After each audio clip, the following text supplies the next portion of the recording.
Today I have my top office organizing solutions for you. I'm going to show you some different things I have in place, some of my favorite products, and different tips and strategies for keeping your office as organized as possible. The first one here, so I am at my desk. This is where I sit to do my full-time job as an attorney. I work from home. So I have a monitor stand here. You'll see my phone is lighting up. I also have the phone stand where I can have my charger here, which is really nice. I love having a monitor stand because it helps to keep the small little things organized. I keep a little acrylic container with some notepads as well as a stapler and tape. And then mine is a very simple design, but you can get monitor stands that have small drawers in them. If you are like me and don't have a lot of drawers in your actual desk or no drawers at all, that could be a really nice solution. But I like how I can slip my computers under there. I also put my mouse under there. And I love having a Bluetooth keyboard, so I can have my computer to the side, have my extra monitor, and type with my Bluetooth keyboard and my Bluetooth mouse. Less cords means less to worry about in terms of organization and clutter.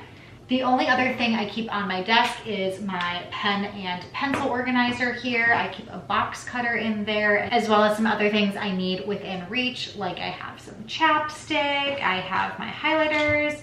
Because I do a lot of Cricut crafts, I have a couple of Cricut tools, but that is really handy for me to have. And then you'll see I also have a box of Kleenex, but I try and keep it as clean as possible on the surface so I can really focus on my work and the task at hand. So I should mention that my office does have two sides to it. If you've never seen it before, I have one side that I've dedicated to my full-time job, and the other side I've dedicated to my small business, sophisticated organization, and pack orders from my website over there, edit YouTube videos, do some crafting and all of that stuff. So I'm mostly just gonna be focused on the actual office side today. In terms of drawer organization, I really like these modular ones. I've shared before that I have some silver ones that are metal, and those are great for the office, but I just ordered 2 new sets of these ones from Amazon. They are so reasonably priced.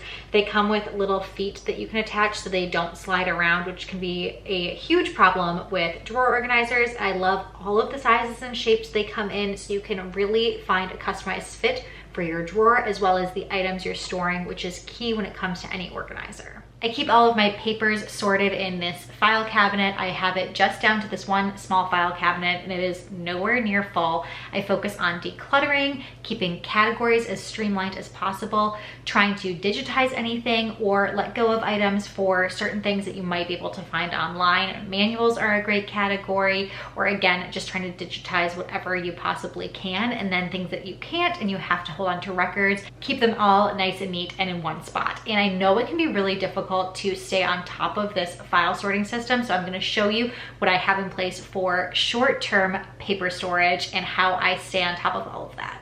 For short-term paper, this is the solution I've come up with. And by short-term papers, I mean things that just come in your house and you haven't done what you need to do with them yet.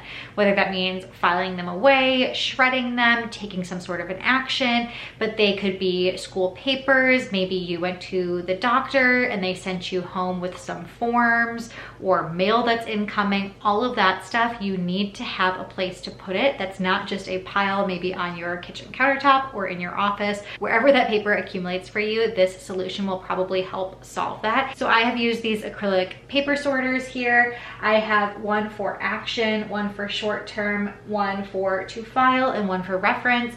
So action, they're things that I need to do. I have, this is so silly, but I have like a letter from one of my friends that it has their return address. She changed her address, so I need to take that address and put it in my address book and update it. I have a little notebook here that is for our son that I need to fill out. It was supposed to be for his first birthday, and he is over a year now, so I need to fill that out and put it with his memories.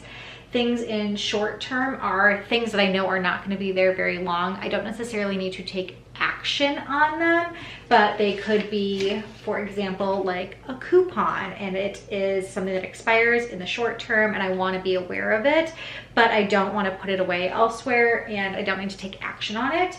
To file are things that need to go down in my file cabinet in long-term storage, and then reference are documents that I'm looking at all the time. I have like a little habit tracker in there. I have some things for work in there, but things that I'm referencing that I want at close reach. And then I also have here my to-do list pads. These are actually available on my website. I designed all of these. I have a to-do list pad, a weekly planner, and a daily planner. I use these all the time when I'm sitting at my desk. A notepad, and I also have another thing that's available on my website, this dry erase board. I use this to take notes while I'm working, if I'm on the phone and have a quick note that I want to jot down. I also do keep a dry erase marker in my pen cup, so I can easily do that as well. I do have to show a little bit of cord organization here. Because that can be one of the most difficult things in the office.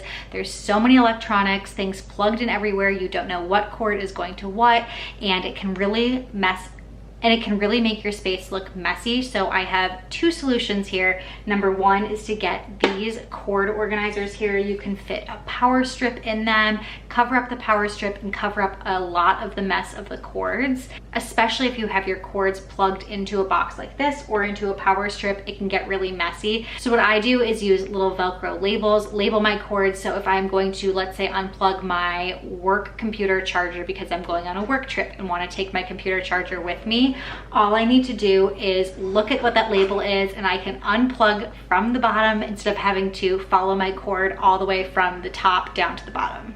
You'll notice throughout my office that things are not stuffed to the brim. I try and keep it very minimal. Decluttering is really the first key to keeping an organized space, whatever space we're talking about, and the office is no exception. It can easily be a place where a lot of clutter builds up with all of the little knickknacks and rubber bands and paper clips and things like that that you can collect. I just try and be as realistic as possible about the number of those items that I am theoretically or potentially going to use in my lifetime. If you think about the number of paper clips that a paperclip pack comes with, you don't need to keep every single one that you have. Pens are another great example. I don't know how many pens you potentially have in your house, but I know I have been in a place where I have more pens than I could ever go through, ever.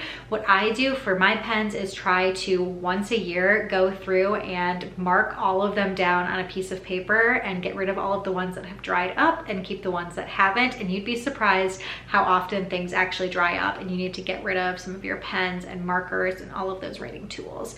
But in this cabinet that I have over here, I have added extra drawer space. So again, if you're somebody who has limited drawer space, feel free to use your cabinets or on top of your space, on top of your desk, if that's an option for adding extra drawers. I really like these ones from the Container Store. They come in a bunch of different patterns and styles and colors, and you can label them on the outside with what each drawer has. I've put in there things like backup printer ink, backup labels for my label maker, some sticky notes, and then quick and easy chargers that I want to grab if I need to charge my phone somewhere else in the house, or my Apple Watch, or I have an Android charger in there as well, just one of each of those chargers so I can quickly grab it. And I want to show you what I do with the rest of my chargers because I've come up with the best solution over by my printing station. Don't mind my very messy printer station over here. I have a new printer that I'm not sure if I'm keeping yet. I also keep all of my paper organized in here. I have these Russell and Hazel acrylic drawers. They stack on top of each other so you can get a bunch of them and make them as high as you want. I have regular paper at the top, then I have some photo paper, and then I have sticky paper for labels for shipping, and keep all of that organized there with a little diffuser on top. And I did promise I was going to show you what my cord storage looks like. I pulled this out. I keep that in my top drawer there too. That whole unit is actually a file organizer as well, but I don't need that space to sort my files because I have just that one spot for all of my files. So for this organizer here, this is actually a photo organizer. You can buy these photo boxes individually, or you could buy a large case like I have, or they even sell them in a half size. And I have labeled everything and organized all of my cords. So I have them labeled USB-C to lightning cables, let's see, micro USB, headphones, miscellaneous cords, all of those things. And then I can just grab the one that I need and pop it open. It is so helpful. I did have to do a little bit of Googling as to what the names are, and now I am a pro at what all of my cords are called and know exactly where to find them. The rest of my family can then know where to find them, and we store all of our cords here together. Regardless of what they're for, it's nice to have one central hub. So that is all for today's video. I hope you enjoyed and got a little bit of office organizing inspiration. If you did and have a favorite thing, let me know in the comments below. But until next time, I'll see you guys later.